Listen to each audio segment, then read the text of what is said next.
Un cerf est passé il n'y a pas longtemps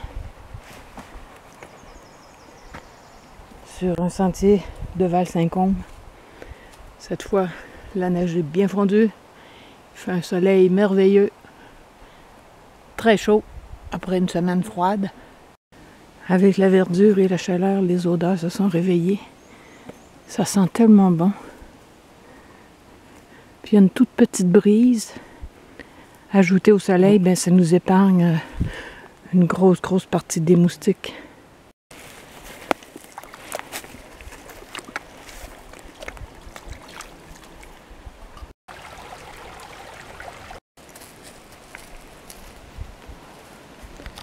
Au fond là-bas, c'est un ruisseau qui coule. Il s'agit maintenant de trouver un coin où c'est plat, où il n'y a pas de roche, pour installer la bâche. Ici, il y a un coin qui a l'air bien à première vue. Mais si je regarde au sol, c'est de la mousse de sphaigne, ce qui indique un milieu très humide. D'ailleurs, si j'appuie le moindrement, l'eau sort. Donc, il n'est pas question de s'étendre là-dessus. J'ai exploré le coin pas mal. Finalement, ça va être ici. Près de l'eau, même si on n'a pas la face céleste. Avec le temps qui est annoncé, ça devrait bien aller.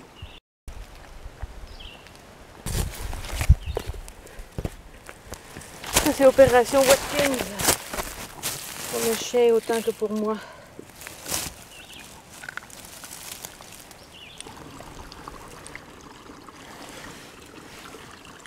Dès que j'ai ouvert mon sac, j'ai compris que j'avais oublié mon kit popote.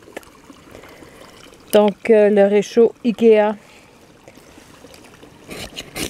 La popote pour faire bouillir l'eau, les bols, la tasse, les couverts. C'est pas que je sais pas allumer un feu, mais ça va être juste un peu plus long que dans le réchaud à bois.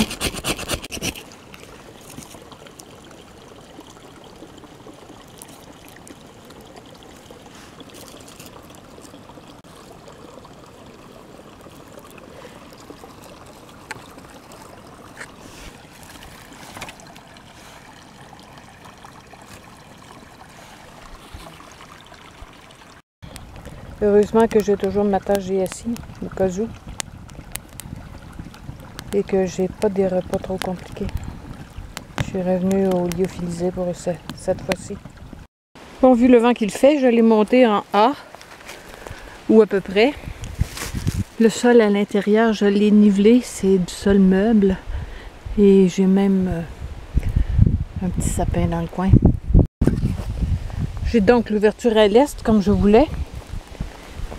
Près du ruisseau, du bois mort. Et maintenant, ça va être la corvée d'eau. Il fait vraiment chaud.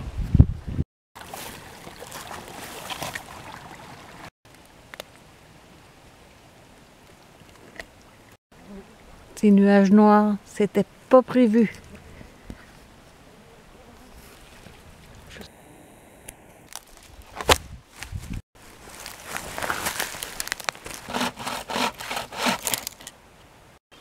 Assez de bois pour le souper et peut-être la soirée qui sera peut-être pas longue étant donné que le temps se couvre. Je vais aller suspendre la poche à ours sur cette branche là-bas en essayant de mettre à profit le lance-pierre.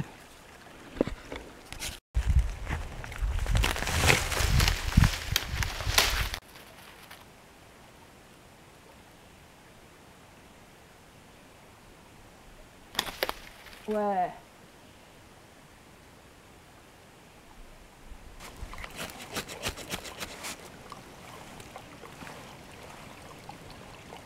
Et c'est reparti.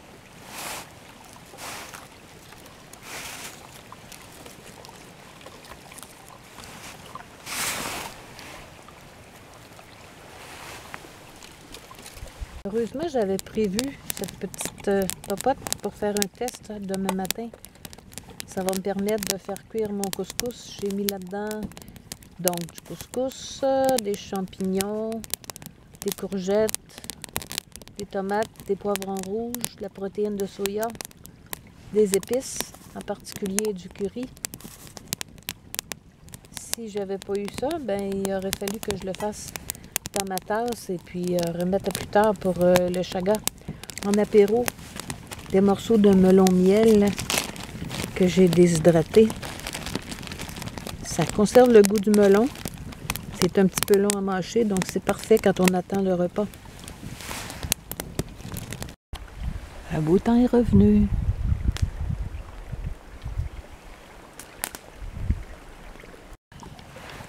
Il est déjà 21h. Comme on est en juin, il fait encore clair. J'en ai profité pour commencer une cuillère, une très grosse. En fait, une spalière, encore une fois. Il faudrait que j'aille chercher mon couteau croche parce que j'ai terminé avec le crotalus. Mais je suis tellement bien ici, j'ai pas envie de me lever.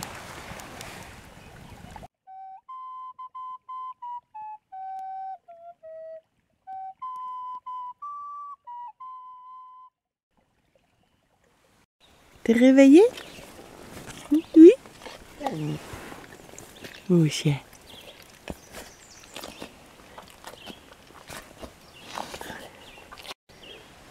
Il est un peu passé 7 heures. C'est très, très humide. Il y a un seul maringouin qui m'a tourné autour. Ça lui a coûté la vie.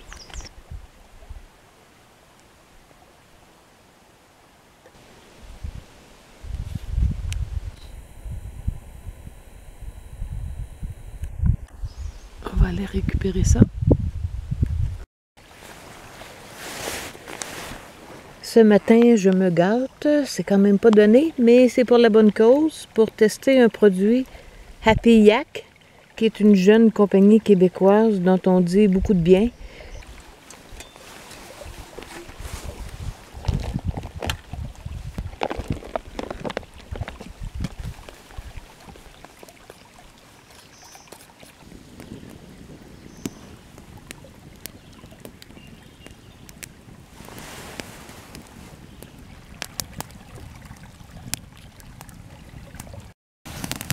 J'ai monté le feu, donc si c'est brûlé, ça va être ma faute. Mais à voir la consistance, déjà j'ai bien l'impression que ajouter de l'eau bouillante dans le sac, ça permettrait de cuire les œufs. Ça serait à tester de cette façon-là aussi. Oh oui! Oh, l'odeur qui se dégage. La consistance est bonne. Goûtons maintenant. C'est vraiment épais. Bon, ça fait une portion généreuse. C'est ce qui est écrit, que c'est une portion.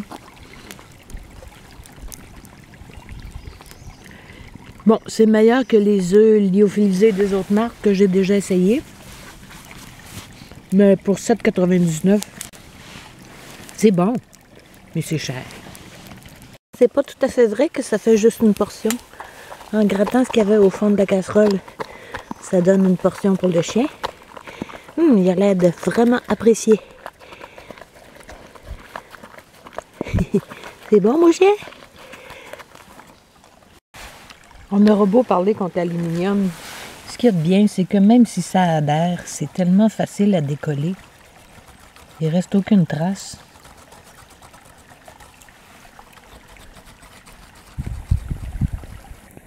Hier soir, c'était un peu lugubre, tous ces arbres morts. On est comme dans une cuvette. Partout où les roches sont à nu, c'est qu'ils ont été dans l'eau. On voit au fond ici. C'est un très ancien barrage de castor qui maintenait le niveau d'eau. Là, il est écroulé dans le milieu. Donc, il reste seulement un filet d'eau naturel.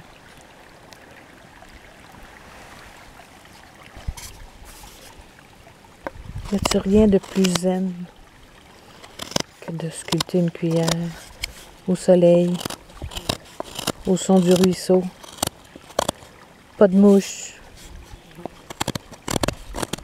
C'est le bonheur.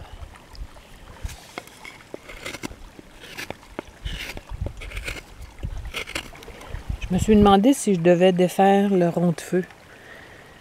et disperser les roches que j'ai recueillies. Puis j'ai décidé de le laisser, d'abord parce que c'est un endroit sécuritaire au bord de l'eau. Et si jamais quelqu'un d'autre vient, ça va l'inciter à faire le feu au même endroit. Je laisse un peu de bois aussi. Ça sera les seules traces parce que je vais remettre le feuillage, les feuilles mortes sur le site. Je le laisse en place, mais je ne vais pas faire de feu avant de partir. Un dernier casse-croûte. Baguette au bleuet. Cantaloupe déshydraté, un bout de fromage, du porc séché et une gâterie pour le chien qui a été un modèle encore une fois. Ni vu ni connu.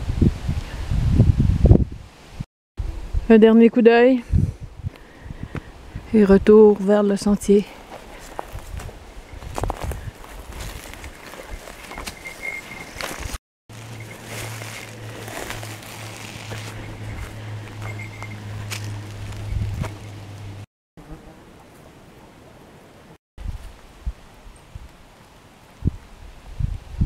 On arrive au bout du sentier.